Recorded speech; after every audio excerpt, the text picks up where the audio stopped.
Hello ಸ್ನೇಹಿತರೆ, ನಿಮ್ಮೆಲ್ಲರಿಗೂ cultural valley YouTube ಚಾನಲ್ಗೆ ಸ್ವಾಗತ ಸ್ನೇಹಿತರೆ. ಬನ್ನಿ, ನಾವಿವತ್ತು ಬಾಲಿನಲ್ಲಿರ್ತಕ್ಕಂಥ ಕೇಲಿಕಿಂಗ್ ಬೀಚ್ ನೋಡ್ಕೊಂಡು ಬರೋಣ ಯಾವ ರೀತಿ ಇದೆ ಅಂತ. ನೋಡಿ ಸ್ನೇಹಿತರೆ, ಇದು ಎಂಟ್ರೆನ್ಸು. ನಾವು ಇದು ಏನು ಸ್ಪೀಡ್ ಬೋಟ್ ಇದೆ ಅಲ್ಲಿಂದ ನಾವು ಆ ಒಂದು ಬೀಚ್ಗೆ ಹೋಗಬೇಕಾಗತ್ತೆ ಸ್ನೇಹಿತರೆ. ಬನ್ನಿ ಹೋಗೋಣ ಮತ್ತೆ ಸ್ಪೀಡ್ ಬೋಟಲ್ಲಿ. ಬನ್ನಿ ಸ್ನೇಹಿತರೆ.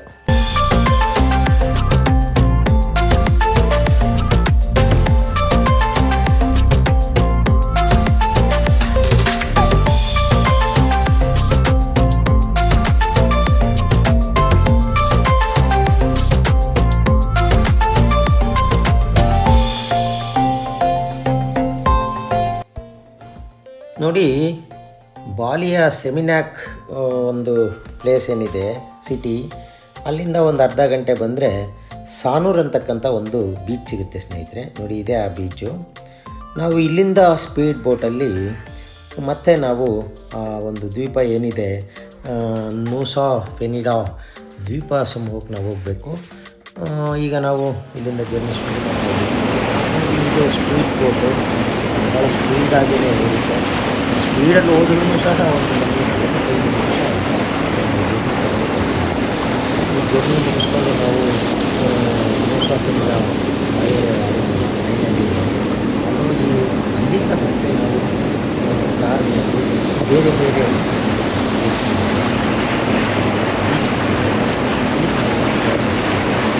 ನೋಡೋಣ.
ನೋಡಿ, ಇದು ಹಿಂದೂ ಮಹಾಸಾಗರಕ್ಕೆ ಸೇರ್ತಕ್ಕಂಥ ಒಂದು ಐಲ್ಯಾಂಡು ಸ್ನೇಹಿತರೆ. ಇದು ಬಂದು ಬ್ರೋಕನ್ ಬೀಚ್ ಅಂತ ನಾನು ಆಗಲೇ ಏನು ತೋರಿಸ್ದೆ. ಅದರ ಇನ್ನೊಂದು ಭಾಗ ಕಡೆ ಈ ಸೈಡಲ್ಲಿ ಇರ್ತಕ್ಕಂಥದ್ದು ಒಂದು ಭಾಗ ಇದು ಬ್ರೋಕನ್ ಬೀಚ್. ಆ ಸೈಡಲ್ಲಿದೆ, ನಾನು ಆಗಲೇ ತೋರಿಸಿದ್ದು, ಏನು ಕಮಾನು ಥರ ಒಂದು ಬಂಡೆಯನ್ನು ಕೊರೆದು ಒಂದು ಒಂದು ಇದನ್ನು ಸೃಷ್ಟಿಯಾಗಿದೆ, ಅದು ಆ ಸೈಡ್ ಇದೆ. ಇದು ಈ ಸೈಡಲ್ಲಿ ಬರ್ತಕ್ಕಂಥ ಬ್ರೋಕನ್ ಬೀಚ್ನ ಒಂದು ವಿಹಂಗಮ ನೋಟ. ತಿಳಿಯಾದ ಒಂದು ನೀಲಿ ಬಣ್ಣದ ನೀರನ್ನು ನಾವಿಲ್ಲಿ ನೋಡ್ಬೋದು ಸ್ನೇಹಿತರೆ. ತುಂಬ ಆಕರ್ಷಣೀಯವಾಗಿರ್ತಕ್ಕಂಥ ಸ್ಥಳ ಇದು, ಸೂಪರಾಗಿದೆ. ನೋಡೋಣ ಮುಂದೆ ಯಾವ್ಯಾವ ಬೀಚು ನೋಡಬೇಕು, ಹೋಗೋಣ ಬನ್ನಿ ಸ್ನೇಹಿತರೆ.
ನೋಡಿ, ಇದು ವಿಶ್ವದ ಅತ್ಯಂತ ಪ್ರಸಿದ್ಧ ಪ್ರವಾಸಿ ತಾಣಗಳಲ್ಲಿ ಒಂದಾಗಿರ್ತಕ್ಕಂತಹ ಕೆಲಿಂಕಿಂಗ್ ಬೀಚ್. ನೋಡಿ, ಈ ಬೆಟ್ಟದ ಮೇಲಿಂದ ನೋಡ್ತಾ ಇದ್ದರೆ ಈ ಸಮುದ್ರದೊಳಗೆ ಬಾಚಿಕೊಂಡಿರ್ತಕ್ಕಂತಹ ಈ ಭೂಭಾಗ ಡೈನೋಸಾರ್ ಟೀರೆಕ್ಸ್ ಬಾಯಿ ತೆರೆದಿರುವಂತೆ ಕಾಣ್ತಾ ಇದೆಯಲ್ವಾ. ಅದರಿಂದ ಇದನ್ನು ಟೀರೆಕ್ಸ್ ಬೇ ಅಂತಲೂ ಸಹ ಕರೀತಾರೆ ಸ್ನೇಹಿತರೆ. ಅಲ್ಲದೆ ನೋಡಿ, ಬೆಟ್ಟದ ಮೇಲಿಂದ ಕಾಣ್ತಾ ಇರ್ತಕ್ಕಂಥ ನೀಲಿ ಸಮುದ್ರ ಇದೆಯಲ್ಲ, ಇದು ಇಷ್ಟು ನೀಲಿಯಾಗಿ ಕಾಣಲಿಕ್ಕೆ ಮತ್ತು ಇದರ ಒಳಗೆ ಇರ್ತಕ್ಕಂಥ ಬಿಳಿ ಮರಳಿನ ಒಂದು ತೀರ ಪ್ರದೇಶ ಇದೆಯಲ್ಲ, ಅದು ಇದಕ್ಕೆ ಸಪೋರ್ಟಿವ್ ಆಗಿ ನಮಗೆ ಈ ಒಂದು ಕಲರ್ ಕಾಣ್ತಾ ಇದೆ ಸ್ನೇಹಿತರೆ. ಭಾಳ ಅದ್ಭುತವಾಗಿರ್ತಕ್ಕಂಥ ಜಾಗ, ಫೋಟೋಶೂಟ್ ಮಾಡಲಿಕ್ಕಂತೂ ಮಾಡಿಸಿದಂಥ ಜಾಗ ಸ್ನೇಹಿತರೆ. ಆಮೇಲೆ ನೋಡಿ, ಈ ಒಂದು ಬೀಚಿಗೆ ಬರಬೇಕು ಅಂತಂದರೆ ಸುಮಾರು ಒಂದು 30-40 ನಿಮಿಷ ನಡಿಬೇಕು ಸ್ನೇಹಿತರೆ. ಕೆಳಗೆ ನೋಡಿ, ಕೆಳಗೆ ಹೋಗ್ಬೋದು, ಅಲ್ಲಿವರೆಗೂ ಹೋಗ್ಬೋದು. ಆದರೆ ಈಗ ಇಲ್ಲಿ ಒಂದು ಕೆಲಸ ನಡೀತಾ ಇದೆ, ಇದಕ್ಕೆ ಒಂದು ಏನು ರೋಪ್ವೇ ಥರ ಒಂದು ಮಾಡ್ತಾ ಇದ್ದಾರೆ. ಹಾಗಾಗಿ ಇಲ್ಲಿಗೆ ಬಿಡ್ತಾ ಇಲ್ಲ. ಈಗ ನಮ್ಮೆ ಬಂದಾಗ ನೋಡೋಣ. ಹಾಗೆಯೇ ನೋಡಿ, ಇಲ್ಲಿ ಅಲೆಗಳು ತುಂಬ ಜಾಸ್ತಿ ಇರೋದ್ರಿಂದ ಅಲ್ಲಿ ಈಜಲಿಕ್ಕೂ ಕಷ್ಟ ಆಗುತ್ತೆ.